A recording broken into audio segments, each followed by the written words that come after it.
পটল দিয়ে এই রেসিপিটা যে এত মজা হবে আমি ভাবতেও পারিনি, এবং ফ্যামিলির সবাই যে এত পছন্দ করবে, মানে আমি তো অবাক হয়ে গেছি। চলুন তাহলে দেখা যাক। সুপ্রিয় দর্শক, আসসালামু আলাইকুম, সবাইকে ওয়েলকাম। এখানে আমি 6টা পটল নিয়ে এসেছি।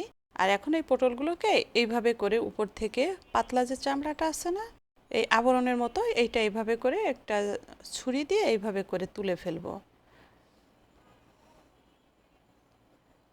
সবগুলা একে একে এইভাবে করে সবগুলা তুলে নিব।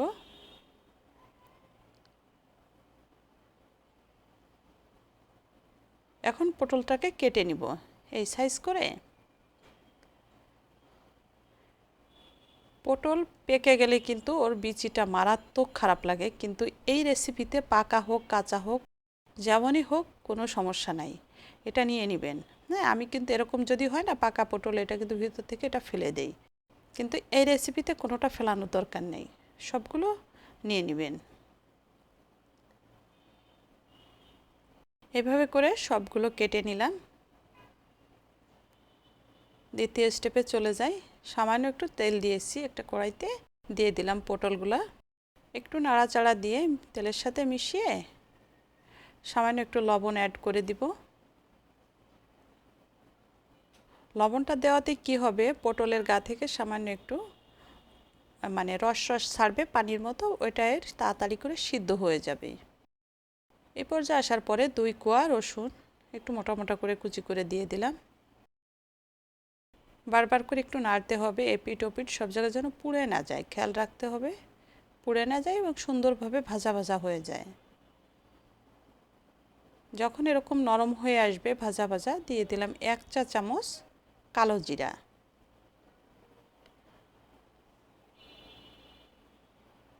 কালো জিরাটা দিয়ে আরও 2-3 মিনিট ভেজে নিয়েছি। দেখেন এই পর্যায়ে আসার পরে তুলে নিলাম। 5টা শুকনো মরিচ এবং সামান্য আরেকটু লবণ দিয়ে দিলাম। এখন ভালো করে শুকনো মরিচটা বেটে নিব। ভেজে রাখা পটল দিয়ে দিলাম। সব কিছু এখন মিহি করে বেটে নিব।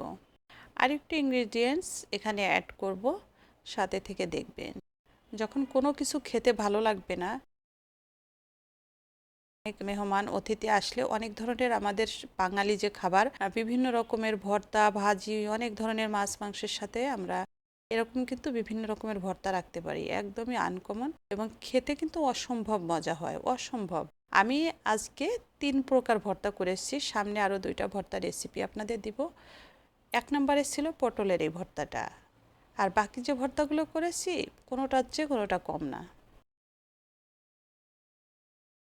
আর পাটায় বাটা ভর্তাটা কিন্তু বেশি মজা হয়। ব্লেন্ডারেও এটা করে নেওয়া যাবে, কিন্তু ব্লেন্ডারের থেকে যদি পাটায় করে নেন তাহলে বেশি মজা হবে।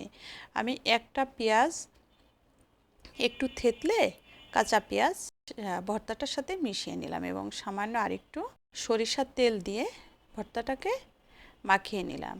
1 চামচ নেবেন, ভাত খেয়ে নেবেন সবগুলা, এত পরিমাণ মজা। আশা করি আপনাদের ভালো লেগেছে। ভালো লাগলে শেয়ার করে টাইমলাইনে রেখে দিবেন, অন্যকেও দেখার সুযোগ করে দিবেন। যারা নতুন আমার পেজটা ফলো করবেন, ইউটিউব থেকে দেখছেন, চ্যানেলটা সাবস্ক্রাইব করবেন। লাইক কমেন্টস করতে কিন্তু ভুলবেন না। সবাই ভালো থাকবেন, সাথে থাকবেন। অবশ্যই এই রেসিপিটা করবেন এবং পরবর্তীতে জানাবেন কেমন হয়েছে খেতে। সবাই ভালো থাকবেন, সবাইকে অসংখ্য ধন্যবাদ। আল্লাহ হাফেজ।